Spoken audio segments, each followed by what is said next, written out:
Mes chers élèves, bonjour. Je vous retrouve dans une autre vidéo concernant l'étude d'Antigone de Jean Hugo.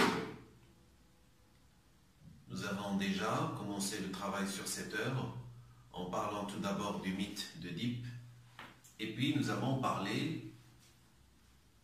surtout étudié le texte du prologue. La première scène entre les deux personnages va commencer à la page 13. C'est le dialogue entre Antigone et sa nourrice. Ce dialogue commence à la page 13 et se termine à la page 20. Donc avant de commencer l'étude de ce texte, je vous invite à lire cette scène entre Antigone et la nourrice. Alors, cette scène s'ouvre par une didascalie à la page 13. Pendant que le prologue parlait, les personnages sont sortis un à un. Le prologue disparaît aussi. Je ne vais pas terminer la lecture de la didascalie, mais il est bien évident que cette didascalie ouvre une nouvelle scène, puisque la pièce d'Antigone de Jean Anouilh n'est pas divisée en actes et en scènes comme une pièce classique. On peut facilement diviser la pièce en scènes selon l'entrée ou la sortie d'un personnage. Là, le personnage qui vient de sortir, c'est le prologue, et les personnages qui entrent sur scène, le premier personnage, c'est bien sûr Antigone. Antigone qui rentre après avoir essayé d'enterrer son frère Polynice. Elle ne l'a pas entièrement enterré, mais elle a tenté de l'enterrer en jetant du sable sur son cadavre. Elle va rencontrer ici la nourrice et le dialogue commence. Le premier personnage qui entame le dialogue, c'est bien sûr la nourrice, avec cette phrase exclamative: d'où viens-tu? D'où viens-tu? C'est une phrase d'une maman qui fait des reproches à sa petite fille. Le dialogue se termine à la page 20 et le personnage qui est le dernier mot, c'est Antigone. On va remarquer ça à plusieurs reprises. C'est Antigone qui met fin au dialogue avec les autres personnages. Alors, qu'est-ce qu'il faut étudier dans cette scène? Tout d'abord, c'est une scène qui n'est pas importante sur le plan tragique, c'est-à-dire sur le plan de la tragédie, je veux dire. Ce n'est pas un personnage, le personnage de la nourrice n'est pas un personnage de tragédie. Car dans la tragédie classique, les personnages appartiennent à la haute lignée. Ce sont surtout des nobles, des princes ou des rois, et non pas des personnages qui appartiennent au petit peuple, comme le personnage de la nourrice. Jean Anouilh a introduit donc ce personnage dans sa pièce, personnage qui n'existait pas en fait dans la pièce de Sophocle, et cette introduction d'un personnage qui n'appartient pas à la famille royale dans la tragédie constitue une sorte d'écart par rapport aux normes et aux règles de la tragédie classique. Mais si cette scène existe, c'est surtout pour mettre en valeur le personnage d'Antigone. Il y a un effet de contraste ici entre Antigone et la nourrice. Ce dialogue, que l'on peut qualifier de dialogue, est en fait la négation même du dialogue. C'est un dialogue de sourds, en fait, entre Antigone et la nourrice. La nourrice cherche à savoir où était Antigone, pourquoi elle était sortie à 4 heures du matin. Et que fait Antigone? Elle évite au maximum de répondre aux interrogations brûlantes de la nourrice. Elle ne veut pas dire la vérité et révéler le secret de l'enterrement de Polynice, bien évidemment parce qu'elle ne veut pas impliquer la nourrice dans cette histoire. Et dès le début, on va voir qu'Antigone produit un discours différent de celui de la nourrice. Et on peut même dire que le discours de chacun des personnages décrit ces personnages. Le discours d'Antigone permet de mieux connaître et de décrire Antigone, et le discours de la nourrice permet de décrire et de mieux comprendre le personnage de la nourrice.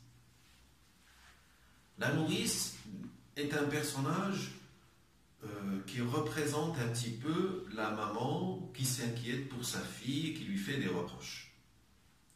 C'est un personnage qui n'est pas d'une grande profondeur, ce n'est pas un personnage de tragédie. Par contre, le discours d'Antigone est un discours d'une grande profondeur.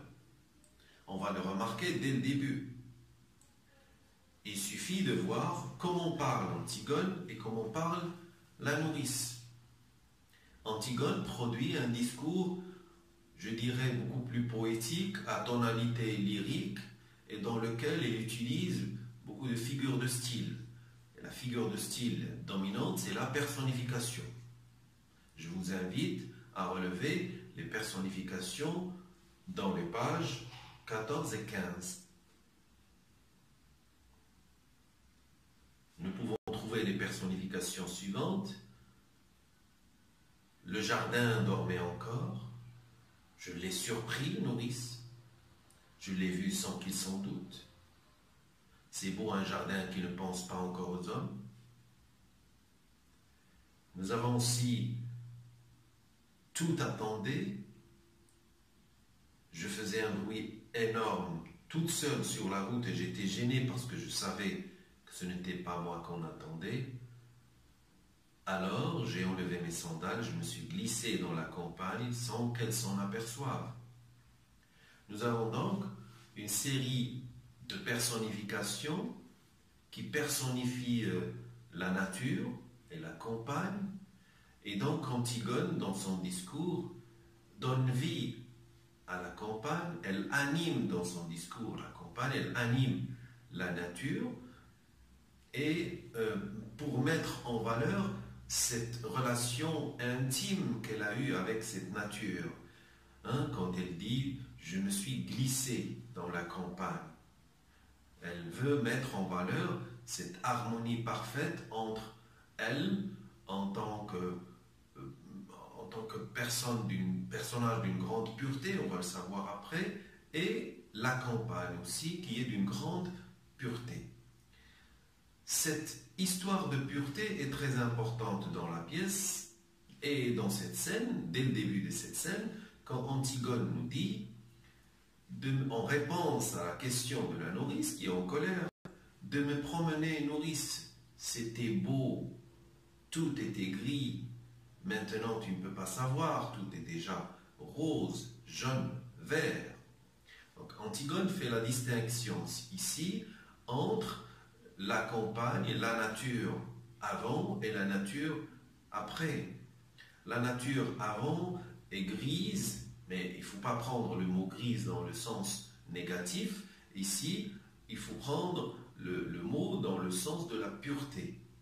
Ça veut dire que la campagne et la nature est pure tant que les hommes ne sont pas là. Il y a une personnification après, dans le texte. C'est beau un jardin qui ne pense pas encore aux hommes. Antigone a donc une préférence au monde qui soit à l'état pur. Et quand ce monde n'est pas encore sali ou maquillé par les couleurs que vont lui porter les humains. C'est beau un jardin qui ne pense pas encore aux hommes, et maintenant tu ne peux pas savoir, tout est déjà rose, jaune, vert.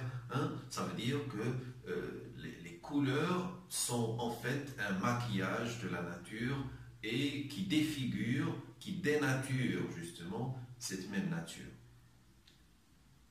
Cette ce désir de pureté ressemble bien évidemment à la personnalité d'Antigone parce qu'elle exige d'elle-même qu'elle soit pure. Et donc elle exige en même temps que le monde qui l'entoure soit pur. Et cette première idée est très importante pour comprendre la suite de la pièce, parce qu'on va le découvrir après. Antigone va tenter d'enterrer son frère et de mourir, non pas pour son frère, mais surtout pour elle, parce qu'elle n'arrive pas à s'adapter à un monde impur, alors qu'elle est d'une grande pureté. Elle va le dire à la fin de la scène, quand elle va commencer à consoler la nourrice, parce que la nourrice, elle va commencer à pleurer à la fin. Elle va commencer parce qu'elle a l'impression qu'elle n'a pas fait son devoir envers les deux filles, Antigone et Ismène. Elle n'a pas respecté ses engagements envers Jocaste, la mère d'Antigone. Elle commence à pleurer parce qu'elle n'a pas réussi à avoir une réponse satisfaisante à sa première question. D'où viens-tu? Pourquoi tu étais sortie? Et donc, la nourrice, ici, commence à pleurer. Et que fait Antigone? Elle commence à la consoler par ces mots que vous pouvez lire avec moi à la page 20. Ne pleure plus, s'il te plaît, nounou. Nounou, le diminutif de la nourrice. Allons, ma vieille pomme rouge. Tu sais quand je te frottais pour que tu brilles, ma vieille pomme toute ridée? Alors ces phrases montrent très bien que Antigone se comporte avec la nourrice comme une petite fille. Et qu'est-ce qu'on remarque ici, à la fin? Les rôles sont inversés. Ce n'est pas Antigone la petite, c'est plutôt la nourrice. Et c'est Antigone